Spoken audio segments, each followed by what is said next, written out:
Hey everyone, Scott Hansen here from NFL Red Zone. I hope you're checking out 1 hour of 5 Yard Rush, one of the best podcasts on NFL football in the UK. Yo, what's happening, Rush Nation? It's Hump Day, it's Wednesday, it's 5 days now to the Super Bowl.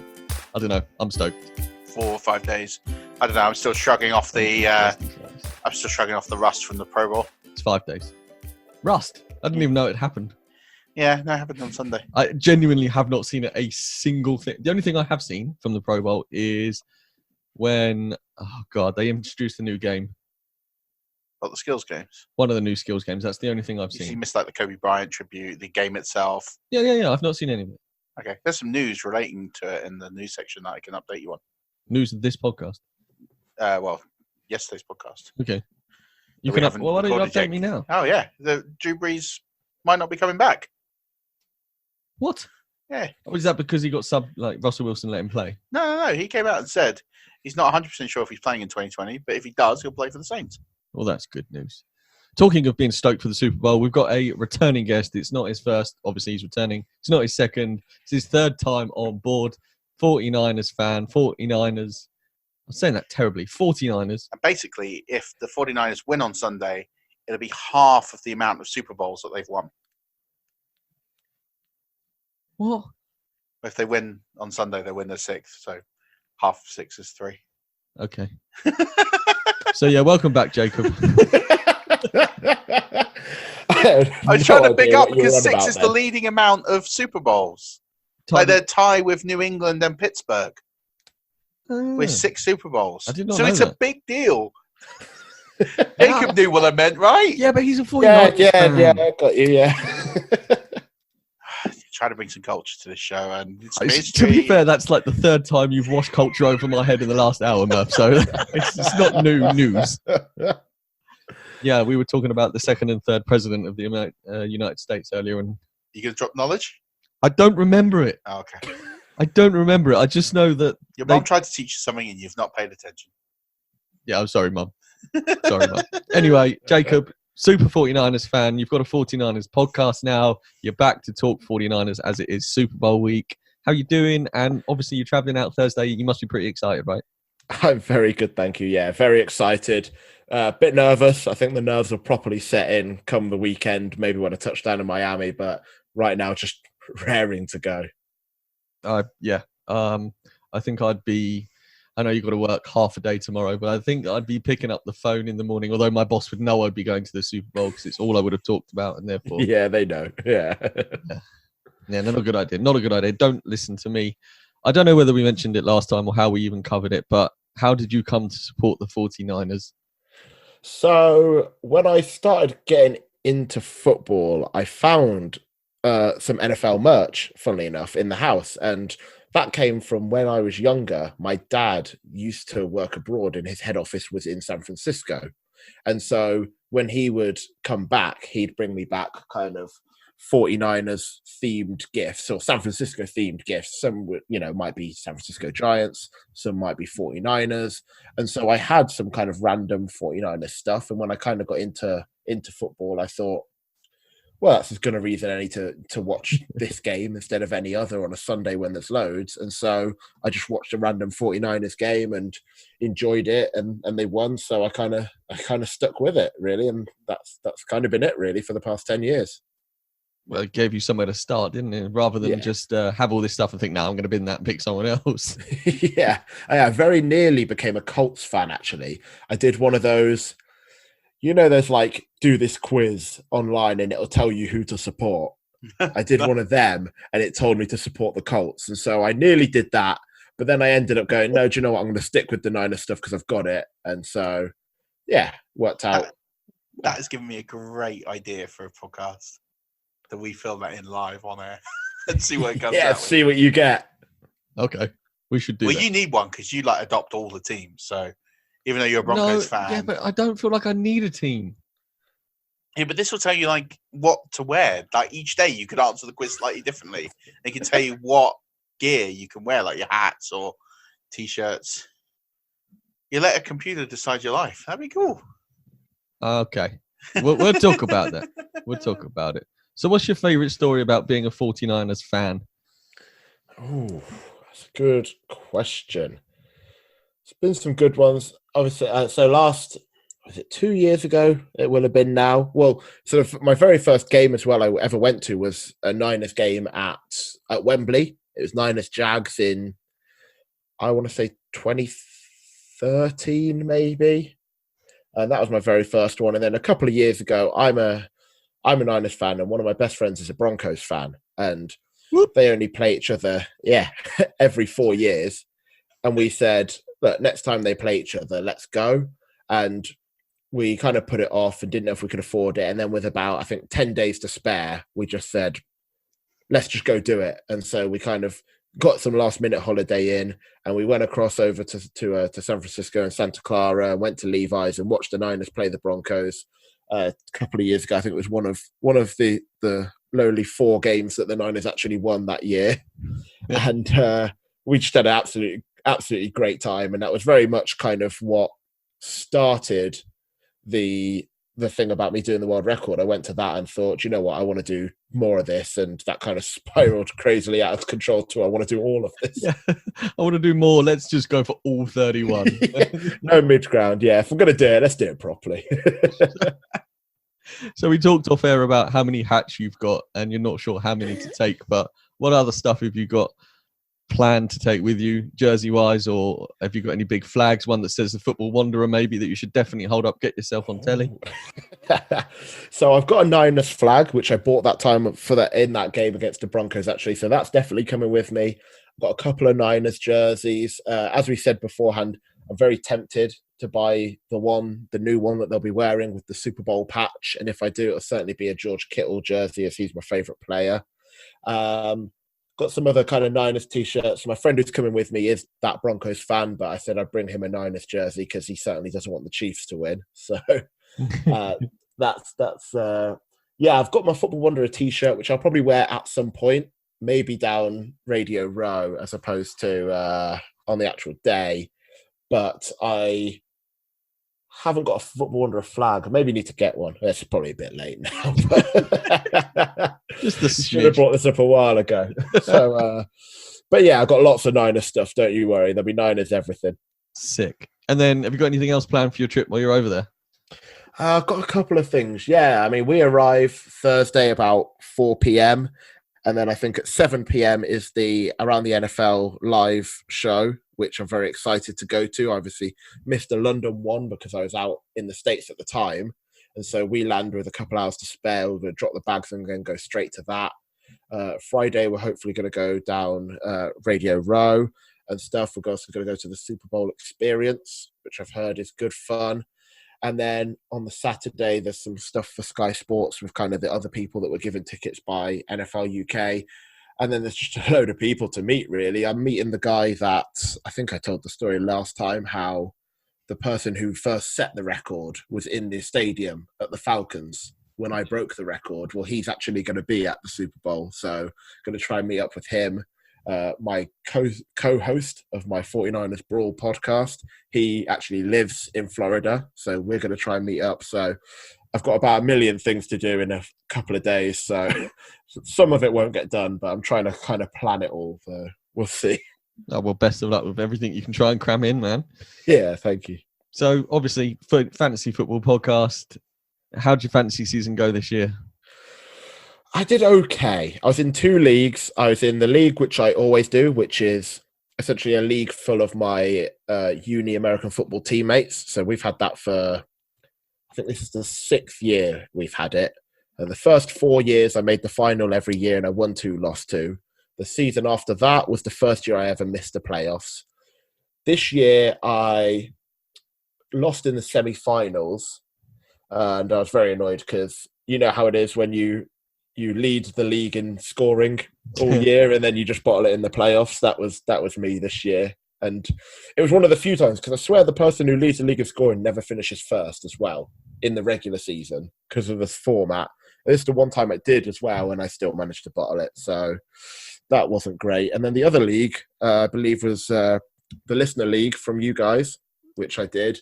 And I think I lost in the first round of the playoffs in that one. I started off terribly. And then I think I won about 5 down the stretch right at the end to sneak into the playoffs, and then bottled it again. So That was as far as the sneak went. yeah, exactly. Yeah, a bit of a pattern here with the bottle job. I think that was the same one we snuck into, and we didn't really deserve to be in, and we got beat. We just didn't do a good job in that one. But Which one was that? What format was that? 1 point PPR. Yeah, PPR. That was the one with Pitsy's reviews. Oh, shout out Pitsy. Good league. Yeah, I didn't enjoy it as much as I could have because we could have won it. No, actually, that's not true. I probably enjoyed it as much as more than any of the others because Pitsy wrote reviews for it. Yeah. I mean, most of the time he gunned us. Well, we deserved it. I mean, you started off so poorly, and then I don't know how it was like same as me, really. We both managed to turn it around somehow. Waiver wires. Yeah. Waiver wires will always give you a chance. We seem to just get good. We acquired well off the waiver wire. We picked up some good pieces, but the problem is it's not a sustainable strategy. It will for us, it sort of papered over the cracks a bit, got us a few wins, snuck us into the playoffs. And boom. And then, we bombed out. But we got the 1 seed, so it wasn't a big shock. I was sort of doing the projections. I was looking at the teams that we had in the playoffs, and I pretty much wrote that one off on the Thursday. It was like, we're not going to advance here. That's fine. So, Jacob, is your other league PPR as well? It's not. It is standard. I know so given that it's standard, which one format-wise do you prefer more? I think I like the standard. I'm a standard guy. I don't know why. I don't know if it's just because it was the first one I ever played, and I've kind of always done it with that one. This was my first year trying PPR, actually. We've always kind of talked about doing it and then never ended up doing it. But I liked both. Don't get me wrong, but maybe you need to try half point then, sort of in the middle. I've always liked the idea of half point. Actually, I think it's a nice middle ground. So I'm gonna maybe I'll suggest that for next season because I do like standard, but I did enjoy PPR. But I don't know what it is. There's something about standard. If your league poo-poos the idea of a half point, then we'll throw you in one of our listener leagues. Yeah, that's absolutely. Yeah, I definitely would do another listener league for sure. My issue is always that anytime I do multiple leagues, I end up just concentrating on one. You only had 2? 2 leagues. That was one too many. I love it. Absolute purist. I'm only playing one. Yeah, that. Or I draft the exact same team almost with both of them. And then it's easy when I need to swap someone out because I know I need to swap them out in both teams. I was going to ask you about Dynasty, but I think I already know the answer to that. No, I've never tried. I've always kind of wanted to be fair, but I think every year in my league, there's I would say 2 to 3 people drop out and we've replaced them. So you sound like you're teetering on the edge of fantasy football abyss and you want to dip that toe in, but you're too scared. If you want a dynasty, there is a spot in a league, brand new league, not an orphan team that we have set up. There is a spot with your name on it if you want it. Ooh, okay. I might take you up on that. Nice. I like the idea of it being a new league. It's new with just... There is absolutely no sharks in it whatsoever. No. It's just basically people who listen to this podcast. So it's just basically elite fans of the podcast. Yeah. That is. Seriously, that's what it is. It's elite fans of the podcast. People who have supported us through I like that. writing or financial donations or just coming on and being guests or whatever. Nice. It's just basically people like that. So it's just really cool. All UK based as well. So okay. Very good. I like that. Yeah, definitely. Yeah. I'm going to write that down so I don't forget. Nice. You can message me it. I will. I'll send you the link. Through the medium of modern technology. Pen and paper. What year is this? Okay, Jacob, let's talk some 49ers. That's why you're here. Yes. So for those who haven't watched the 49ers that closely this season, what have been some of the things they maybe missed? Ooh, a stout run game. A team that has the ability to control the clock when they need to. But for me, the best part about this Niners team has been the versatility. You know, that it's a team where if they are able to stop the run, as a few teams have done, you know, the Cardinals did it. The Saints, I suppose, didn't particularly stop the run, but the Niners were in a position where they needed to pass to keep up with them. it's a team where they've been able to do that, and they've been able to do a bit of everything, and it's been a much improved defense as well. I mean, I think they said 55 sacks across regular and postseason.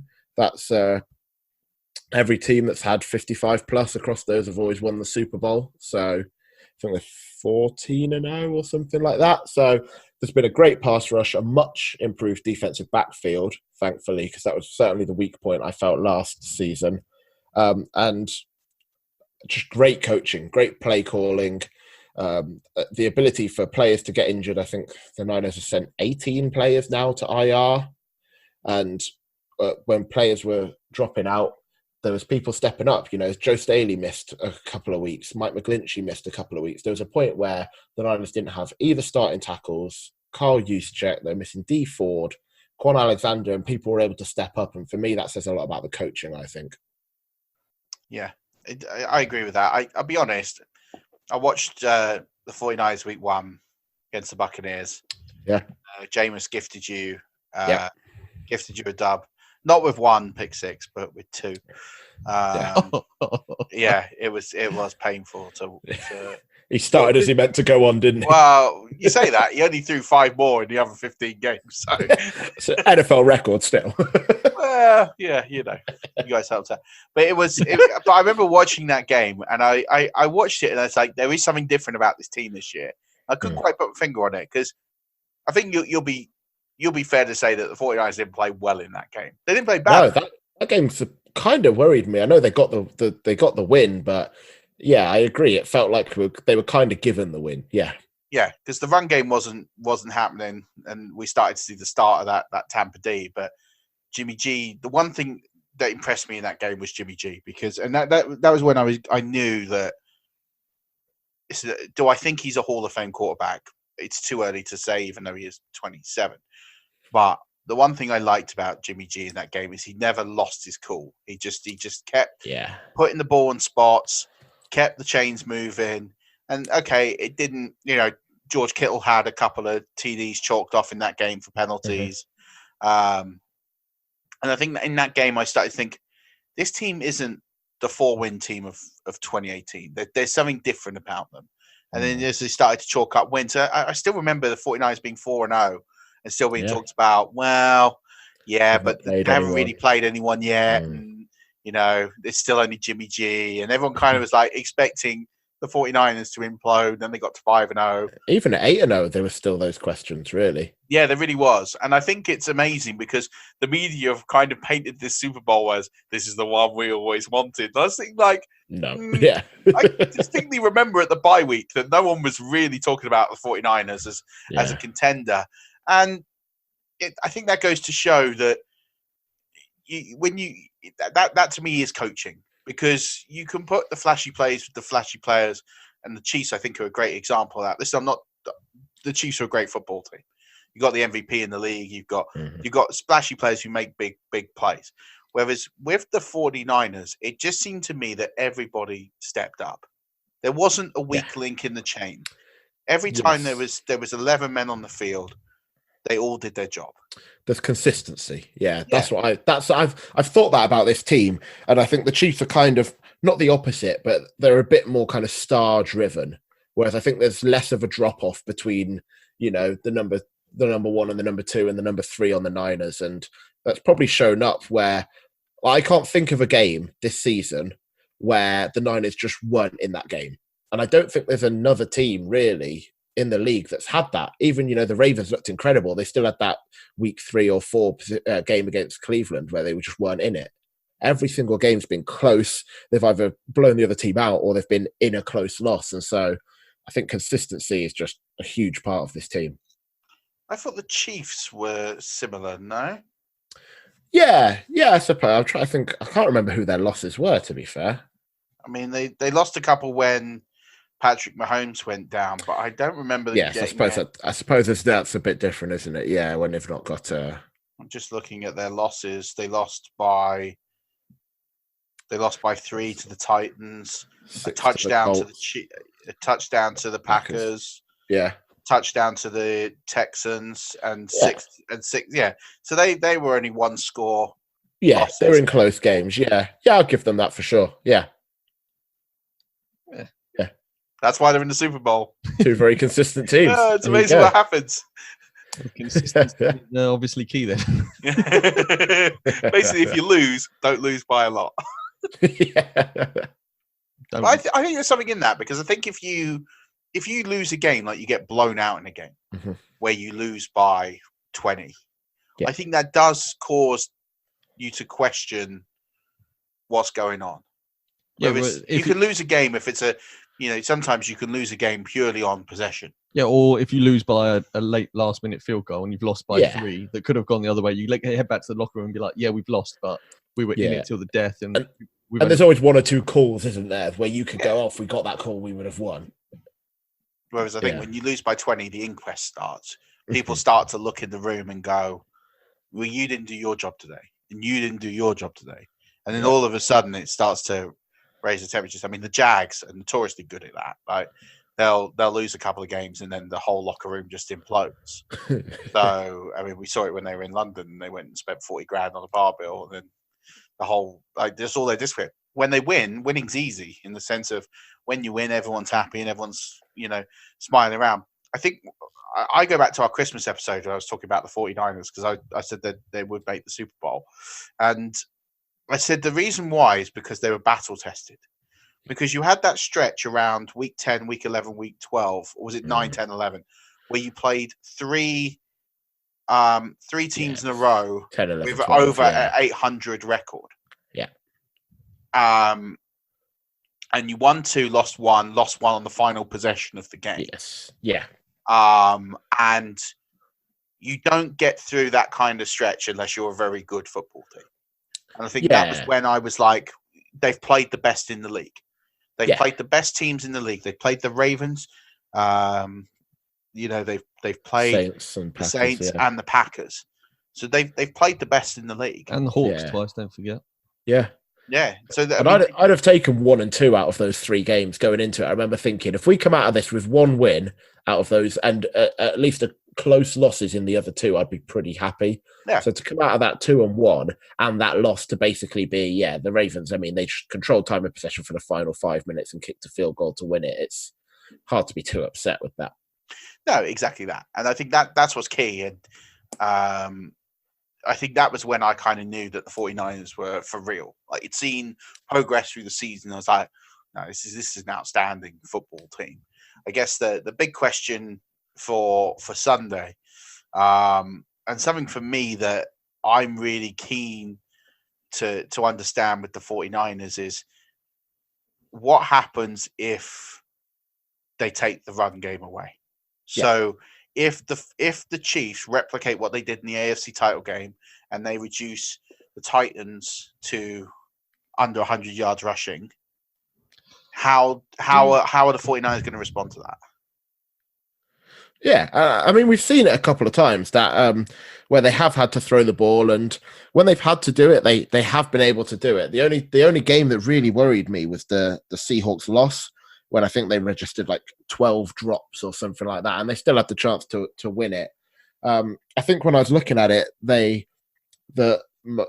Chiefs and the Niners have the same yards per attempt in terms of passing plays. So it's very much billed as kind of run game versus pass game and offense versus defense. But I think it kind of takes a little bit away from the Niners, really, in the fact that they've passed the ball.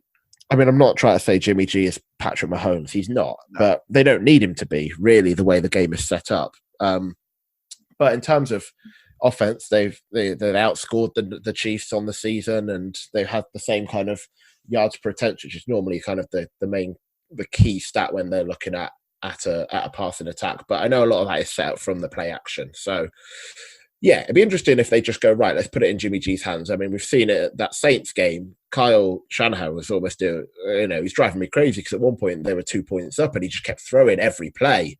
And I was a little bit worried he didn't know what the score was and he was trying to chase it, because at one point he was throwing a pass and then the guy ran out of bounds. I thought, what is going on? So we'll see. I mean, the thing with Kyle as well is when something's working, he just sticks with it. And they saw that almost to his detriment in the Super Bowl a few years ago, where he just stuck with his aggressive offense, and there was that crucial sack, and that was kind of the beginning of the end for the Falcons. But it'll be interesting to see this time, if they get in that position and they do start throwing the ball and it's working, how cautious does he go, or does he just stay aggressive? Yeah, I mean, I've got 2 points on that. The first one being, people see the Chiefs as this all high superpower scoring offense and we'll give you a whole quarter and 25 points and then we'll turn it up on you and stuff. But like you mentioned, the 49ers have scored more than the Chiefs in the season, but they've gone about their business in a very business-like way, scoring points-wise. And you think, it doesn't come to mind when you think of San Francisco. It doesn't to me. I don't think of them as putting up huge numbers on people, but they've obviously, going by the stats, got the ability to do so.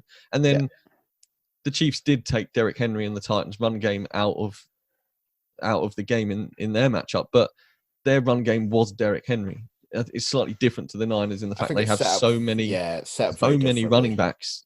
If Derrick Henry's on the field, there's a good chance they're going to run it because he doesn't really get many receptions. Whereas if you've got 1 or 2 backs in the game as a night on Niners offense, they might not even run it. But the fact they've got 2 of them there, or if they do run it, who's going to have it? If there's a bit of play action, there's a lot more moving parts to the Shanahan offense than the Tennessee Titans. And I think that will be slightly more in their favor when it comes to running the ball against the worst run defense in the league. Yeah. And just on the 49ers offense, they only failed to score 20 points in 2 games all season.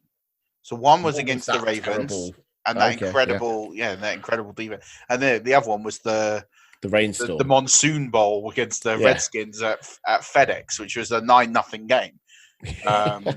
Where everybody was just like, let's just get out of here.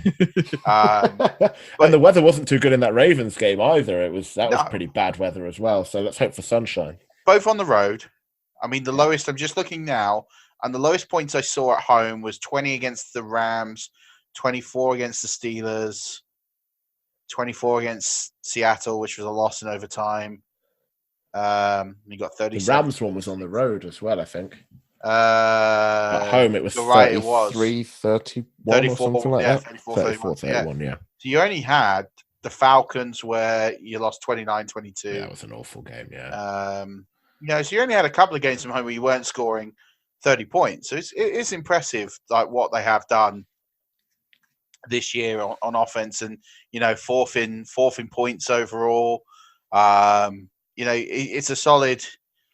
Yeah, it's a solid team, and that's why they made the Super Bowl, right? So, but I'm not liking this narrative of it's. I mean, I've used it a bit myself: offense versus defense. I think it's the Chiefs' defense is better than people are giving credit, and the 49ers' offense, as we've just discussed, is certainly better than people are giving credit for. I just think these are 2 good all-round football teams where, yes, okay, one team has an advantage in the other one over the other one, but I wouldn't say this is like classic offense versus classic defense. No, yeah, I would agree. So seeing as it is the middle of the week, Super Bowl week coming up, let's talk some Super Bowl stuff, and we want to get you involved, Jacob. So what do the 49ers need to do to give them the advantage in Super Bowl? It's crucial. I mean, it feels like it's obvious to say, third down in every game, but what the Niners do best for me is their opposition third down conversion. They're very good on third down.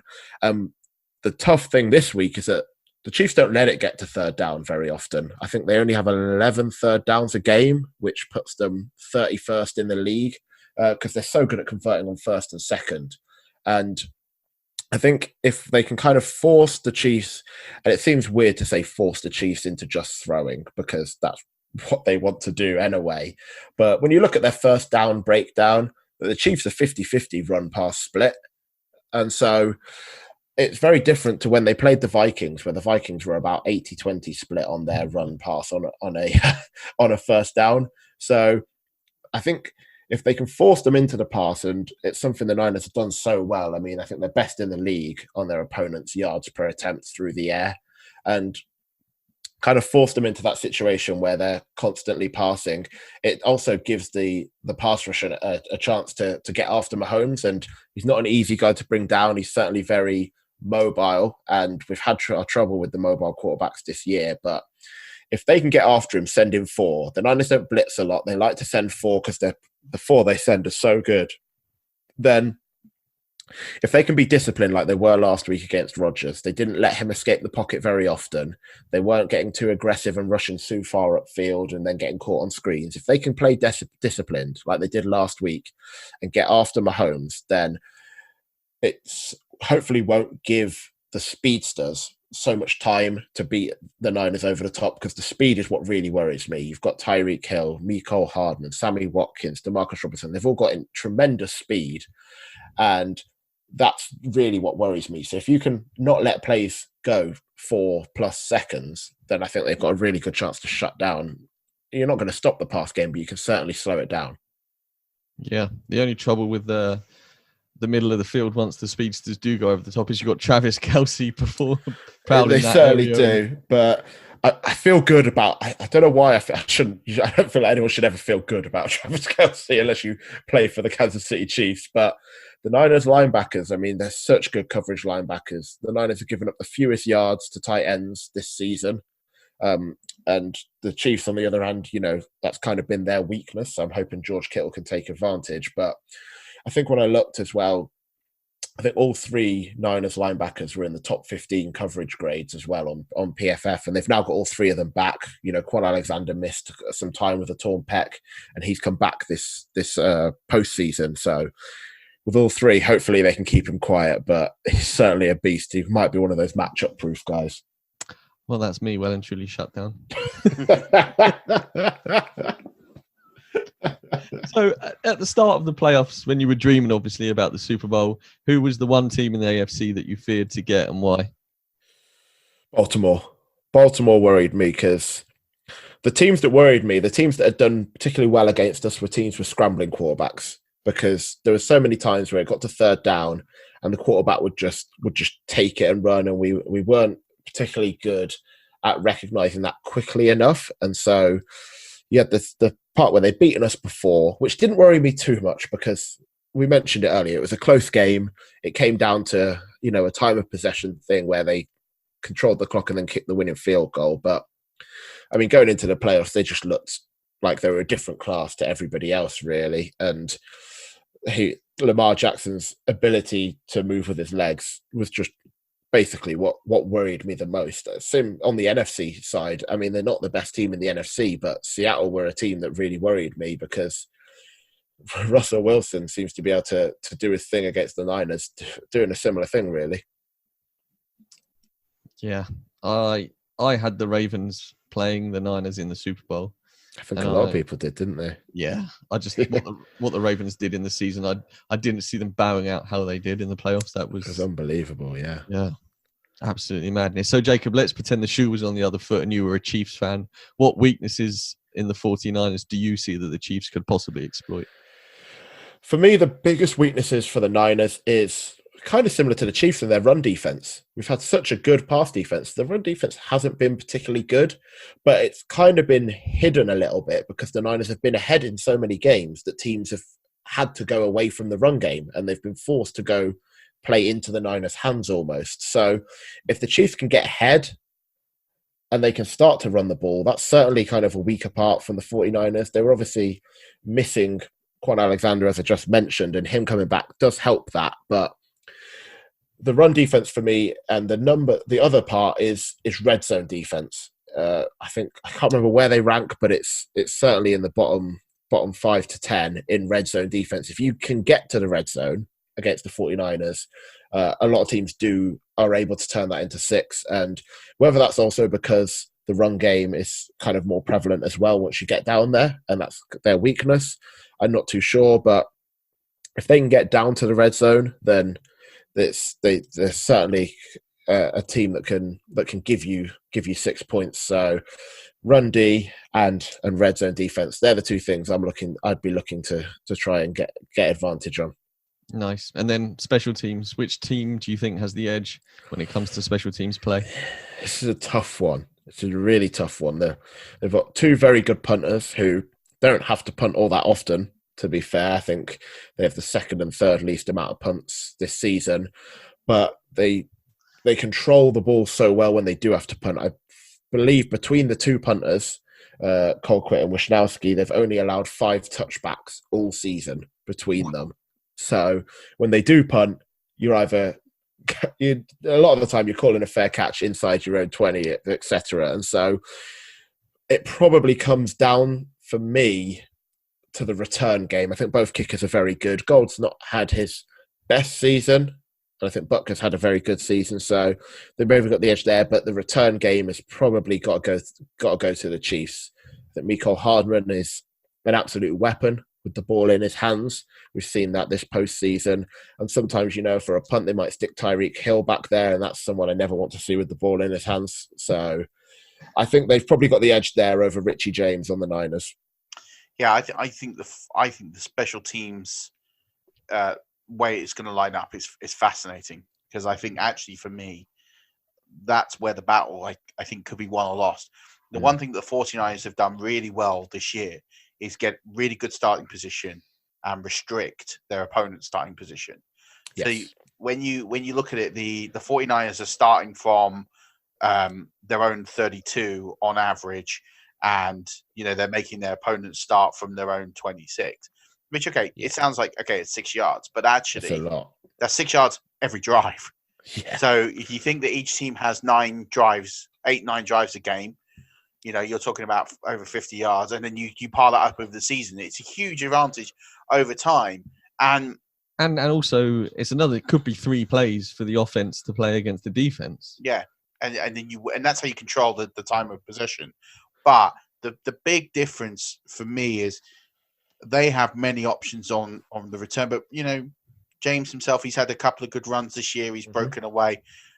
I think you're right. You edge it to the 49ers, but I think if the 49ers can keep that control of the possession and just put the ball deep. In fact, don't even allow the returns.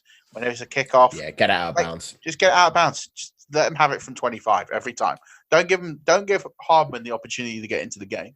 Yeah. And then it's just punting. That's the only area that I think. And what I would do is just sky it as high as you can. You might give a few off, but make them fair catch it. Yeah. Or again, kick it out of bounds. Yeah.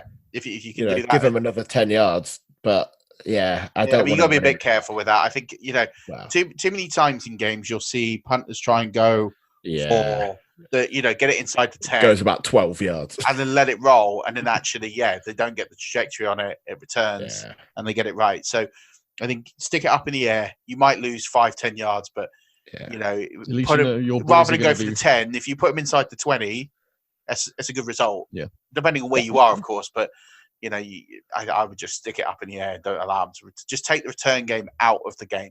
And I think if the 49ers can do that, that they can make stops, they can make plays. Mahomes doesn't turn the ball over that much, but at the same point, you can fluster him if you don't give him his reads, you make things a little bit more difficult for him. If he ends up playing amazingly, then you have to just dock your cap and say he's an MVP. It happens, but you have to give yourself the fundamentals a chance to win. And I think that's the area that the 49ers, for me, have to try and bridge that gap a little bit. And I think it's a very fascinating and important part of the game. 100%. Right, let's do some predictions. I'm going for the 49ers winning 27-3 at halftime and the Chiefs coming back to win by 6. I might change it. Okay. That was, there was a joke. That was a terrible halftime joke. I'm sorry, everybody. Jacob, come on then. Your prediction. I'm going to go Niners 34, Chiefs 31. Ooh. Nice little Robbie Gould field goal to finish it off. Oh, imagine that. 31-all with a walk-off field goal. So we're going to do ours later in the week. Yeah, I do have one more. Okay. I have one more question before you're going to ask the final question, which is, who do you think will be the Super Bowl MVP if that is the scoreline? That scoreline. So no, if Jacob's predicted that, so who does he think the MVP is going to be? It's a very good question. I know who mine is. I really like the thought of George Kittle, and it's the first time I was thinking earlier. It's very rare that something like blocking would ever come into the conversation of who should be a Super Bowl MVP. But I could certainly see it being a really balanced game in terms of pass and rush. And if he can catch, he can get a couple of touchdowns and then normally, if that's the case, right, it goes to the quarterback, it goes to Jimmy. But if they can also rush in a couple, I think it could be the first time where you just look at it and you go, right, there's only one player on this team that has contributed heavily to both facets of the game, the run and the pass. And there's so much talk about Kittle's blocking that I think it finally has the narrative where it could contribute to it, and that could be the thing that swings it for him. Well, no tight end has ever won the Super Bowl MVP. I know. Just gonna say that. Well, Damn it. They used that on the Lombardi Live podcast that just came out this week. I've been told it so many times this week. I'm like, it's always a first time. I told it to Will Gavin when we were on that section of the Lombardi Live. If a tight end's ever going to do it, this is the game where they've got two of the best chances, right? Yeah, absolutely. Okay, Jacob, we know you've got lots of packing to do because it's only 2 days. Well, a day. It's a day away. Yeah. Coming, the final question. What will you do if the 49ers manage to lift the Lombardi? I wish I knew what would happen if it does. You might find me somewhere down Miami Beach with not many clothes on the beach, running around probably. But who even knows? It's going to be a non-stop party, I imagine. So we can only dream. We can only hope. They've certainly got a good chance. But like you say, if Mahomes just plays unbelievable and you lose to him, if there's anyone I'd want to lose to, it's someone playing that well like that. He's a great player. And it's what I said to you, isn't it, Murphy? I really want to see Mahomes win it because I think he's so. I don't mind who wins it because I think both teams have got a really good. It's not as if somebody's playing the Patriots and you always want the person playing the Patriots to win it, regardless of who it is. Fantasy-wise, I've got players on both teams. I think both teams offer something different to the game. And I said to Murph, I really want Mahomes to win it. And then I thought, and Murph said, there's always time. He could win. I'd like him to win one, just not this year. Yeah, fair. Yeah. I think that's fair. That's a fair comment. Yeah. Right, Jacob, why don't you let Rush Nation know where they can find you on the interweb and all about your podcast? Yeah, you can find me on Twitter and Instagram at JBB Football. I'll certainly be posting loads of stuff from my trip to Miami and to the Super Bowl, so should hopefully get some very interesting stuff on there. If you are a 49ers fan and want to follow the 49ers Brawl podcast, you can follow that on Twitter at 49ers Brawl. We've got a Super Bowl preview that went out yesterday, and we're hoping to get another shorter last minute kind of preview once I'm out there, hopefully kind of live in person. So if you want to check that out, then feel free to check that out on Twitter as well. You can find it on Spotify, Spreaker, Apple Podcasts, all the usual places. So that's me. Perfect. Well, Jacob, I've got my Niners hat on for you today. Yeah. We're giving you the hat-trick ball for coming on. Third time lucky. I just said I want Mahomes to win it, but like you said, I want him to win one, but maybe not this time. Maybe next time. Yeah, maybe next year, unless the Niners go back to back. Yeah, but this is a vicious circle. It's never ending. But no, buddy, appreciate your time, and I hope you enjoy yourself out there in Miami. Yeah, take lots of pictures. Tell the around the NFL guys hello, and make sure that they come back this year.